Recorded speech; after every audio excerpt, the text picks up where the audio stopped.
बताओ रे गुंडो अपराधी, अरे बताओ रे नाम नेहात कथित गौरक्षकों, अगर तुम्हारे अंदर क्षमता और तुमको माए ने दूध पिलाया है तो क्यों नहीं तुम इस कंपनियों को बंद करवाते हो?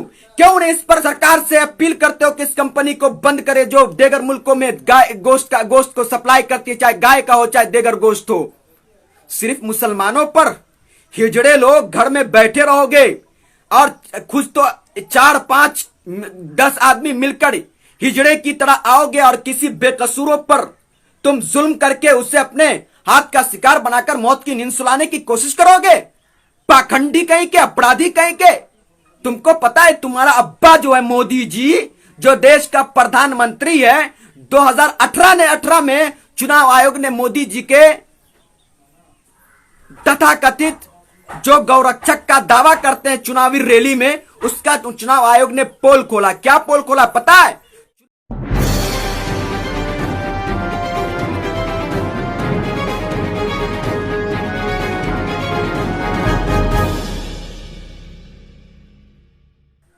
जय साथियों, मैं आपका भाई अंजारुल हक कमरी। साथियों, हरियाणा से एक मर्तबा फिर दिल को दहला देने वाली घटना सामने आई है और वो घटना कहीं ना कहीं दिलों को झकझोर कर रख देने वाली है और इंसानियत को शर्मसार करने वाली है। और उस घटना से ख्याल आ रहा है क्या देश के अंदर कानून व्यवस्था कायम है या नहीं? क्या कानून व्यवस्था पर किसी को भरोसा है या नहीं? क्या शासन प्रशासन का भय डर खौफ है कि नहीं कि अपराधियों के अंदर कि जो चाह रहा है जब चाह रहा है कानून को हाथ में लेकर अपराध करने पर उतारू हो जा रहा है और जिसे चाह रहा है मॉब लिंचिंग कर उसे मारने की कोशिश कर रहा है। बताइए, गुरुग्राम में लोकमान नामी व्यक्ति जो 25 साल का था, आखिर तथाकथित नाम नेहाद गौरक्षकों ने उसे क्यों हथौड़ों से मारा? क्यों उसके साथ बर्बरता की? क्यों उस पर जुल्म ढाया? और वो भी पुलिस के सामने। पुलिस मुख्य दर्शक तमाशा बीन बनी हुई थी और अपराधियों पर, गुंडों पर, जो तथाकथित नाम नेहाद गौरक्षक है, उस पर कोई कार्रवाई नहीं कर रही थी और उसे बचाने का प्रयास नहीं कर रही थी। आखिर क्यों?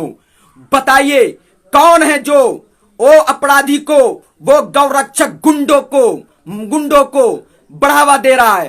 कौन उसका मनोबल बढ़ा रहा है?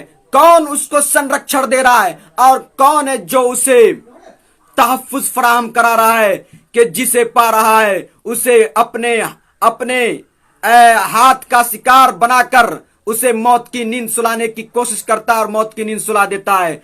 बताइए, लोकमान नामी व्यक्ति मांस लेकर अपने पिकअप में आ रहा था और वो गोश्त भैंस का बताया जा रहा है और वो गोश्त ला रहा था तो उसे तथाकथित चंद गुंडे, अपराधी, आतंकी किस्म के उसे घेर लेते हैं और घेरने के बाद उसे हथौड़े से, जिसे हथौड़ी और हथौड़ा कहते हैं, उससे मार कर उसे बेहोश कर देता है। पुलिस आती है और तो पुलिस भी मुख्य दर्शक तमाशा बीन बन जाती है और देखती रहती है और उसे बचाने का प्रयास नहीं करती है।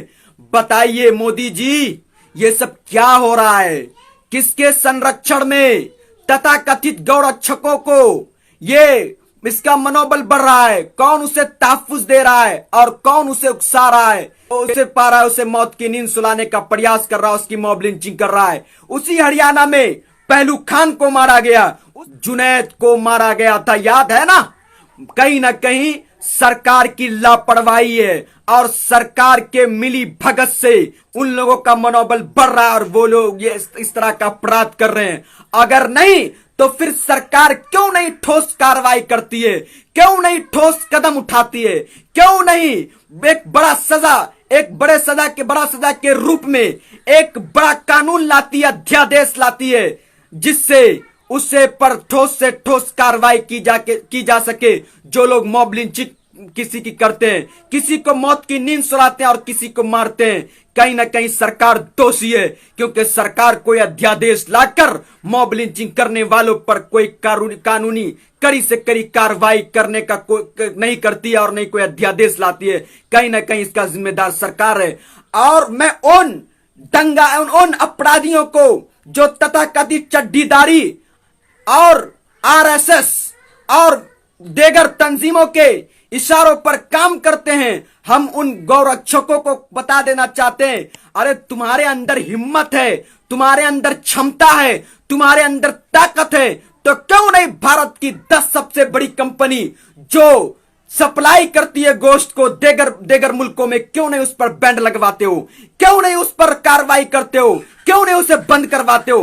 कहते हो मुसलमान गाय का दुश्मन है। अरे पता है कि गाय के गोश्त और देगर गोश्त को सप्लाई करने वाली जो हिंदुस्तान के अंदर 10 बड़ी कंपनी है, उसका मालिक और उसका प्रोप्राइटर जो है वो हिंदू है। बताइए, पता है ना? अल कबीर नाम सुनने से लग रहा है मुसलमान का, लेकिन अल कबीर एक कंपनी है जो गोश्त सप्लाई करती है देगर मुल्कों में, अरब ममालिक और देगर मुल्कों में।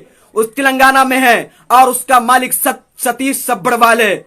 और अरबियन एक्सपोर्ट प्राइवेट लिमिटेड जो मुंबई में वाक़ है, उसका सुनील कपूर है। इसी तरह अनोड है जो दिल्ली में वाक़ है, उसका सुनील सूद है। MKR फ्रोजन एक्सपोर्ट मदन नाम का व्यक्ति है। इसी तरह AOV प्राइवेट लिमिटेड कंपनी है जिसका मालिक OP अरोड़ा है। बताओ रे गुंडो अपराधी, अरे बताओ रे नाम नेहात कथित गौरक्षकों, अगर तुम्हारे अंदर क्षमता और तुमको माए ने दूध पिलाया है, तो क्यों नहीं तुम इस कंपनियों को बंद करवाते हो?